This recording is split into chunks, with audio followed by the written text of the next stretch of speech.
Hello everyone, मैं हूँ रहनुमा और आप सभी का बहुत बहुत वेलकम करती हूँ मेरे चैनल हिस्ट्री विद रहनुमा में। आप सभी बहुत अच्छे होंगे उम्मीद करती हूँ। आज हम पढ़ेंगे फॉरेन इन्वेजन यानी कि विदेशों के आक्रमण। एंशिएंट टाइम में किस तरीके से विदेशों के आक्रमण हुए उसके बारे में ये पूरा टॉपिक है। उससे भी कुछ ना कुछ क्वेश्चंस आते हैं। मेरे चैनल को सब्सक्राइब करें, हमारी वीडियो को लाइक एंड शेयर करें, ज़्यादा से ज़्यादा लोगों तक ये वीडियो पहुँचे ताकि उन लोगों को भी इस चीज़ का फ़ायदा मिले। एंड आप लोग थोड़ा सा सपोर्ट करें मुझे। पूरे टॉपिक को कंप्लीट कराने के बाद आपको टेलीग्राम चैनल पर इसका पीडीएफ प्रोवाइड करा दूँगी। टेलीग्राम चैनल का लिंक मैं डिस्क्रिप्शन में दे दूँगी। तो रिटर्न नोट्स की भी टेंशन आपकी ख़त्म हो जाएगी। तो चलिए हम आज के टॉपिक को कवर कर लेते हैं बिना वक्त ज़ाया किए हुए। प्राचीन भारत में विदेशों का आक्रमण हम पढ़ेंगे। मोटिव ये रहना चाहिए हमारा कि क्वेश्चंस कहाँ से कैसे बन सकते हैं। हर वीडियो में मैंने आपको एक अल्टीमेट आइडिया दिया है और क्वेश्चंस भी बताए हैं। इसको हम पढ़ लेते हैं ताकि आपको इसका एक अल्टीमेट आइडिया लग जाएगा कहाँ से कैसे क्वेश्चन बन सकते हैं। और बाकी मैं तो बता ही देती हूँ कि किस तरीके से कहाँ से कैसे क्वेश्चन आए हुए हैं और कैसे पॉसिबिलिटी है। So move to the topic. प्राचीन भारत में विदेशों का आक्रमण हम पढ़ रहे हैं। तो इसके अंदर है हखामानी आक्रमण, यानी कि ईरान के अंदर थे ये हखामानी। उन्होंने आक्रमण किया एंशिएंट टाइम में भारत के ऊपर। और यूनानी आक्रमण, इसके अंदर कौन से किंग इंपॉर्टेंट है वो मैं आपको डिस्कस करा दूंगी।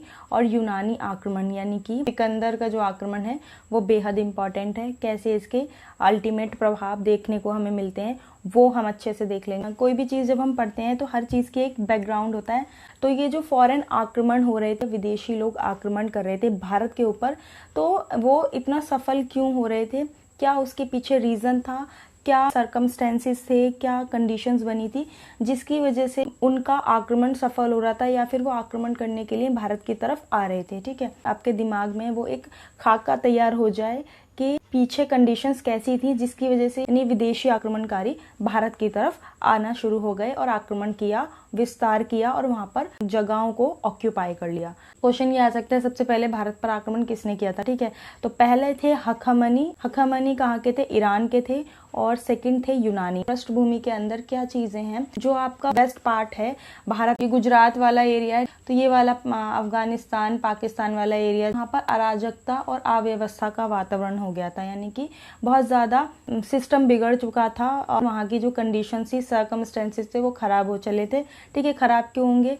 क्योंकि उसके पीछे रीजन ये हो सकता है कि जो शासक वहाँ पर रूल कर रहा है वो कहीं ना कहीं कमजोर हो गया होगा। उस वक्त का जो सेंट्रलाइज एम्पायर था उसकी मैं बात कर रही हूँ, छोटे बड़े राज्यों में डिवाइड हो चुके थे। कमेंट के थ्रू आप मुझे बताएंगे कि कंबोज की राजधानी क्या थी और गांधार की राजधानी क्या थी। ठीक है, 16 महाजनपद को पूरी तरीके से पढ़ा चुकी हूँ, उसमें मैं बता चुकी हूँ। तो यहाँ पर क्या था, मद्र, कंबोज और गांधार जैसे छोटे बड़े राज्यों में डिवाइड हो चला था। ठीक है, सार्वभौमिक शक्ति नहीं थी। सार्वभौमिक शक्ति का मतलब है कि सेंट्रलाइज एम्पायर नहीं रहा था, उसके टुकड़े हो चले थे। तो संपूर्ण प्रदेश उस समय क्या हो चुका था, डिवाइड हो चुका था, टुकड़े हो चुके थे। इन्होंने अपने आप को अलग कर लिया था। एक सेंट्रलाइज पावर नहीं रही थी, केंद्रीकरण नहीं रहा था। यहाँ पे सेंटर में राजा है और इसके जितना भी एरिया आता है उन क्षेत्रों पर राजा की पकड़ होती है। वो वाली स्थिति, वो वाली परिस्थिति खत्म हो चुकी थी। ठीक है, तो ये कंडीशन बन चुकी थी, विदेशी लोगों ने भारत पर आक्रमण किए। ठीक, हम देख लेते हैं कि सबसे पहले आक्रमण किसने किया, उसमें क्या इंपॉर्टेंट है, क्या चीज़ें हैं,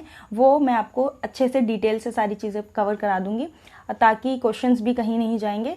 एंड वो भी मैं आपको बताऊंगी कैसे क्वेश्चंस आए हुए हैं और कैसे क्वेश्चंस आने की पॉसिबिलिटी है। ठीक है, फैक्ट खत्म नहीं होते हैं, फैक्ट वैसे ही रहेंगे, बस आपको जो है ना थोड़ा मेमोराइज करना है। Come to the next point. So ये जो सारी कंडीशंस बताई कि मैंने, डिसेंट्रलाइज हो गई थी चीजें, पावर कमजोर हो चुकी थी, उसकी वजह से बाहरी लोगों का ध्यान पूरी तरीके से आकर्षित हुआ। ठीक है, जो कमजोर है तो पावरफुल इंसान उसको क्या करेगा, ऑक्यूपाई करने की कोशिश करेगा। ठीक है, उस पर कंट्रोल जमाने की कोशिश करेगा। ये सब चीजें बिखरी हुई हैं, कोई ध्यान देने वाला नहीं है, तो हम आसानी से आक्रमण कर सकते हैं और उस क्षेत्र को, उस एरिया को हम अपने कंट्रोल में कर सकते हैं। हम मतलब विदेशी। ठीक है, तो इस समय क्या हुआ था, विदेशी आक्रमण होना शुरू हो गए भारत के ऊपर। ठीक है, तो भारत में सर्वप्रथम विदेशी आक्रमण किसने किया था? हखामनी वंश के राजाओं ने किया था। हखामनी वंश कहाँ पे चल रहा था? ईरान वाले एरिया में चल रहा था। हखामनी डायनेस्टी जो है उसका संस्थापक कौन था? साइरस था। 558 बीसी से 529 बीसी के बीच में था और इसने आक्रमण किया और यह आक्रमण सफल भी रहा। Come to the next point. मेरी वीडियो को keep share, do like and subscribe. ठीक है, जिससे क्या होगा कि थोड़ा सा मोटिवेशन मुझे भी मिलेगा। जब मैं आपको मोटिवेट कर रही हूँ, मैं चीज़ें प्रोवाइड करा रही हूँ, तो आप भी थोड़ा सा मेरा सपोर्ट करें। उससे क्या होगा कि दोनों तरफ बैलेंस बना रहेगा। बाकी मैं तो सिर्फ आपको बोल ही सकती हूँ, आप करना ना करना तो आपके मन की बात है।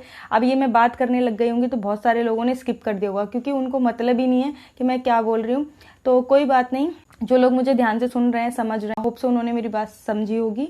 तो हम पढ़ लेते हैं हखमनी जो साम्राज्य था उसके प्रमुख शासक पढ़ लेते हैं। वैसे काफी सारे रूलर हैं हखमनी वंश के अंदर, लेकिन हम सिर्फ दो को ही पढ़ेंगे। पहला है साइरस और दूसरा है दारा। ठीक है, उसमें साइरस में क्या इंपॉर्टेंट है और दारा में क्या इंपॉर्टेंट है वो भी मैं आपको बता दूंगी। साइरस सेकेंड 558 से 529 BCE के बीच में इसने हखमनी ईरानी साम्राज्य की नींव रखी।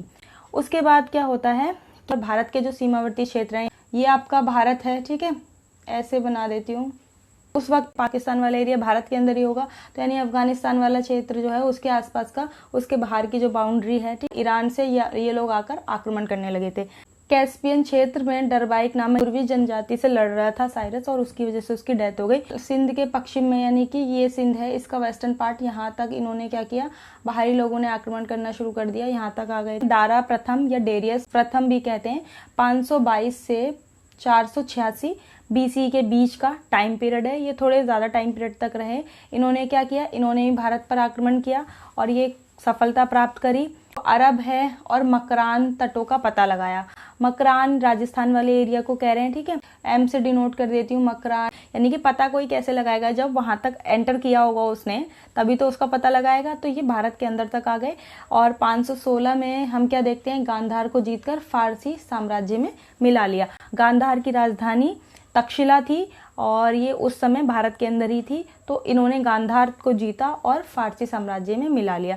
तो आक्रमण करने का मतलब क्या होता है, एक तो क्षेत्र को ऑक्यूपाई करना और जितने भी रिसोर्सेज हैं उसको इस्तेमाल करना। अब इसमें क्या है कि दारा के 3 प्रमुख अभिलेख हैं। हिस्ट्री पढ़ते हैं तो उसमें सोर्सेज होते हैं उनको पढ़ना बेहद इंपॉर्टेंट होता है, उसी से हमें इंफॉर्मेशन मिलती है। तो 3 अभिलेख हैं, 3 इंस्क्रिप्शंस हैं, उससे हमें ये पता चलता है कि भारतीय भागों को अधिकृत कर लिया, यानी कि ये सिंधु नदी है और जितने भी क्षेत्र लगे हुए थे, ठीक, तो उससे क्या था, उन्होंने उस भाग को जीत लिया था। किसने, दारा प्रथम ने। तो 3 अभिलेख वो कौन है, पूछे जाते हैं क्वेश्चन में कि बेहस्तून, पर्सिपोलस और नक्शे रुस्तम, BPN।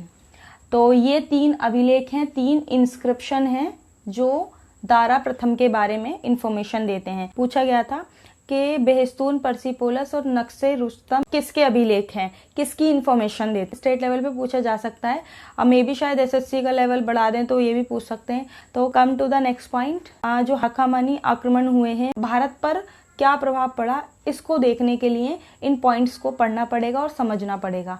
तो क्या हुआ, इससे विदेशी व्यापार को प्रोत्साहन मिला। बाहरी लोगों से इजीली क्या होगा, उनसे कनेक्ट हो पाएंगे, उनके साथ ट्रेड हो पाएगा।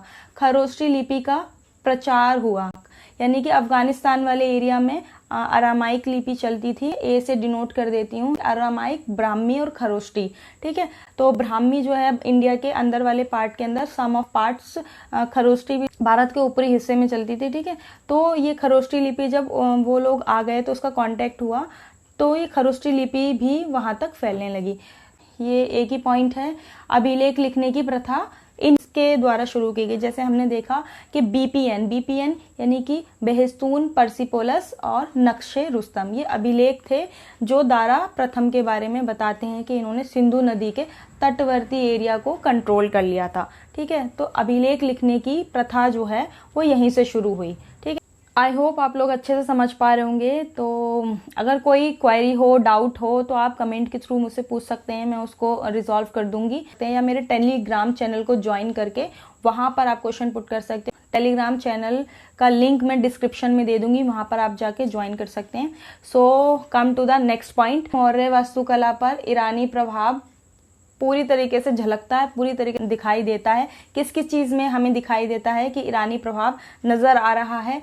एक तो अशोककालीन स्मारक, जितनी भी जो मॉन्यूमेंट्स हैं अशोक के, उसमें ईरानी प्रभाव देखने को मिलता है। जो घंटे के आकार के गुंबद बने हुए हैं, कई हद तक ईरानी प्रतिरूपों पर आधारित थे, यानी कि ईरानियों का प्रभाव अशोक के स्मारकों, अशोक के मॉन्यूमेंट्स पर नजर आता है। जो अशोक काल की प्रस्तावना है उसमें भी ईरानी प्रभाव देखने को नजर आता है। Come to the next point.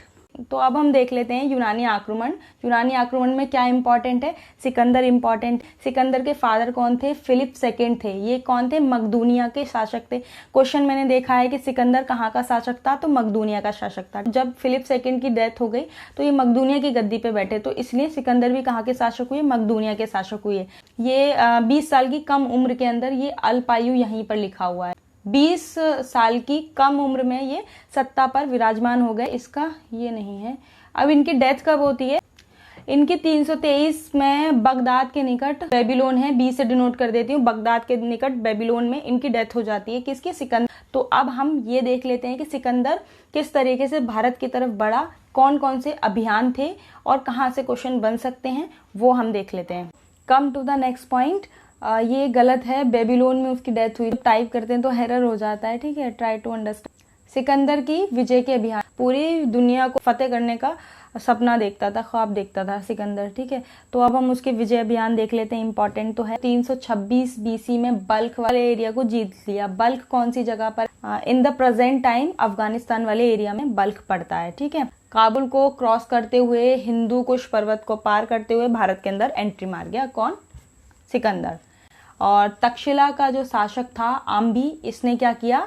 आत्मसमर्पण कर दिया बिना लड़े ही। और इसके सामने तो अच्छे नहीं टिक पाएंगे, तो मैं नुकसान से भले आत्मसमर्पण कर देता हूँ। इसके अलावा अश्वक एक सीमांत गणराज्य था, उस पर भी आक्रमण कर दिया। तो आप देख रहे हैं कि काबुल से पार करते हुए हिंदू कुश पर्वत की तरफ बढ़ा, उस क्षेत्र को जीत लिया। गांधार के राजा ने आत्मसमर्पण कर दिया अपने आप।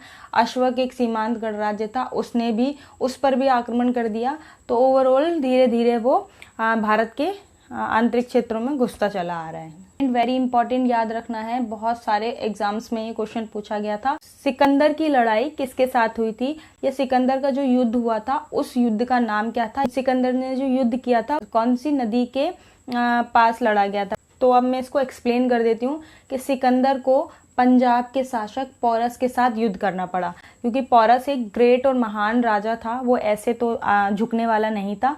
तो जैसे आम्भी झुक गया, गांधार का राजा था, उसने तो आत्मसमर्पण ही कर दिया कि कोई बात नहीं, नुकसान नहीं झेलेंगे। लेकिन उन्होंने सोचा कोई बात नहीं, अगर मैं हार जाऊंगा तो मुझे इस बात का अफसोस नहीं होगा कि मैं लड़ा क्यों नहीं, ठीक है। तो पोरस पंजाब का राजा था जिसने लड़ाई करी सिकंदर के साथ। सिकंदर और पोरस आमने सामने सेना खड़ी हो गई और आपस में क्या हुआ? युद्ध हुआ, ठीक है। और ये युद्ध कहाँ हुआ था? झेलम नदी पे हुआ था। झेलम का प्राचीन नाम वितस्ता। जब मैंने आपको वैदिक कराया था तो उसके अंदर नदियों के प्राचीन नाम और वर्तमान नाम दोनों बताए थे।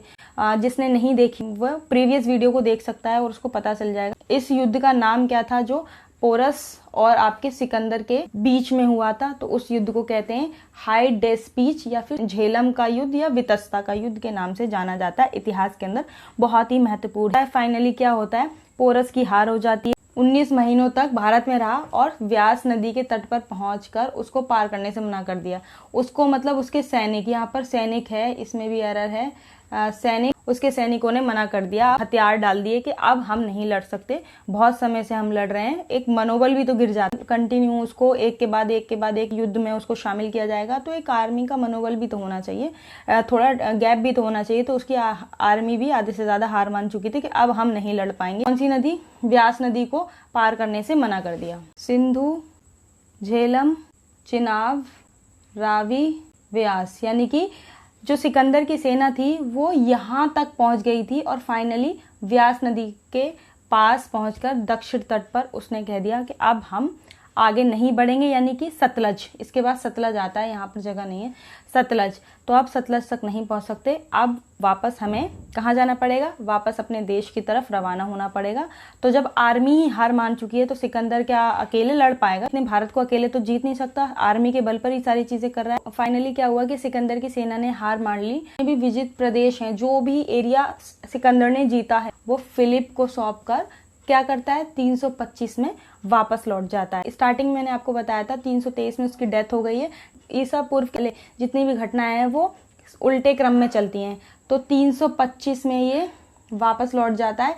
इसके 2 सालों के अंदर ही 323 में इसकी डेथ हो जाती है। ठीक, तो सिकंदर जब भारत में था, वापस लौट रहा था, जब इसने विजय कर ली थी, तो इसने 2 नगर की स्थापना करी, 2 सिटीज बनाई। एक सिटी का नाम था निकेया, दूसरे का नाम था बाउकेफला।